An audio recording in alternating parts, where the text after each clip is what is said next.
একাত্তরে মানবতা বিরোধী অপরাধের মামলায় জামায়াত নেতা এটিএম আজহারুল ইসলামের রিভিউ আবেদনে যুক্তি সংযোজনের অনুমতি দিয়েছে আপিল বিভাগ। এ নিয়ে পরবর্তী শুনানি আগামী 22 এপ্রিল।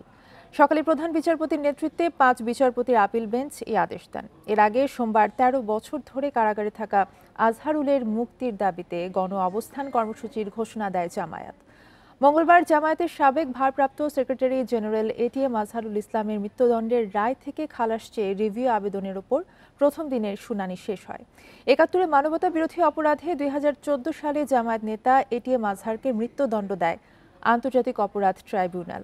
পরে রায় পুনর্বিবেচনা আবেদনেও 2019-এ মৃত্যুদণ্ড বহাল রাখে আপিল বিভাগ।